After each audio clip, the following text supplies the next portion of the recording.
টেলিগ্রামে চাঁদাবাজি, অননুমোদিত গ্রুপ পরিচালনা ও রাজনৈতিক কার্যক্রমে অর্থ সংগ্রহের অভিযোগে এবার ওবায়দুল কাদেরের বিরুদ্ধে বিস্ফোরক তথ্য প্রকাশ করল ভারতীয় সংবাদ মাধ্যম। ক্ষমতা হারানোর পরেও আওয়ামী লীগের এই শীর্ষ নেতা কিভাবে ভার্চুয়াল মাধ্যমে দল পরিচালনা ও অর্থ আদায়ের চেষ্টা করছেন তা তুলে ধরা হয়েছে ওই প্রতিবেদনে।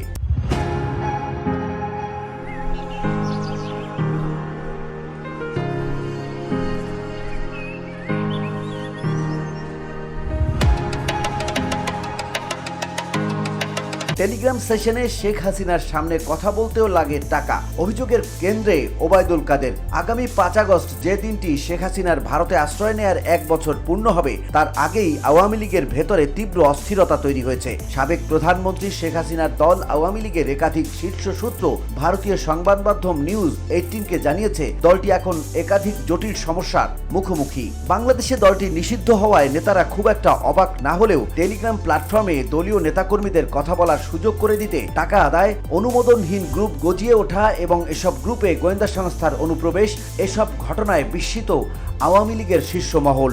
গত 1 বছরে টেলিগ্রাম হয়ে উঠেছে পালিয়ে থাকা শেখ হাসিনার দলের মূল সাংগঠনিক প্ল্যাটফর্ম। কিছু গ্রুপে সদস্য সংখ্যা 20 থেকে 30,000-এর বেশি। প্রতিদিন রাত 9টার পর থেকে গভীর রাত পর্যন্ত চলা এই ভার্চুয়াল আড্ডায় অংশ নিচ্ছেন কেন্দ্রীয় নেতা, বর্তমান সাবেক সংসদ সদস্য, জেলা ও উপজেলা পর্যায়ের নেতারাও।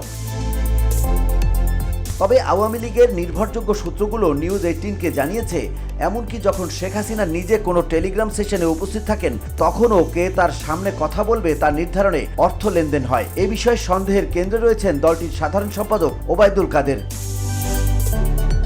ওবায়দুল কাদের এখন নিজের রাজনৈতিক কর্মকাণ্ডের মঞ্চ হিসেবে টেলিগ্রামকে বেছে নিয়েছেন। প্রতিদিন একাধিক গ্রুপে নিজে কথা বলার সময়সূচি ঠিক করেন এবং প্রায়ই বলেন ঢাকা ঘেরাও করার ডাক। তবে তার বক্তব্যের সময়সীমা বা বাস্তব পদক্ষেপের নির্দিষ্ট পরিকল্পনার অভাব আছে বলেও অভিযোগ রয়েছে। দলটির এক সিনিয়র নেতা নাম প্রকাশ না করার শর্তে নিউজ 18কে বলেন, ওবায়দুল কাদেরকে এখন কর্মীরা প্রত্যাখ্যান করছে। তিনি নিজেকে প্রাসঙ্গিক রাখার জন্য টেলিগ্রামে অসংখ্য গ্রুপ তৈরি করেছেন। এগুলো দলের জন্য নয়, একটি অর্থনৈতিক প্রতারণা চালানোর জন্য। শীর্ষ নেতৃত্ব জানতে পেরেছে তিনি দলের সিনিয়র নেতা, সংসদ সদস্য ও সাবেক মন্ত্রীদের কাছ থেকে টাকা নিয়েছেন, যাতে তারা শেখ হাসিনার সঙ্গে ভার্চুয়াল বৈঠকে অংশ নিতে পারেন। VOD Bangla news desk.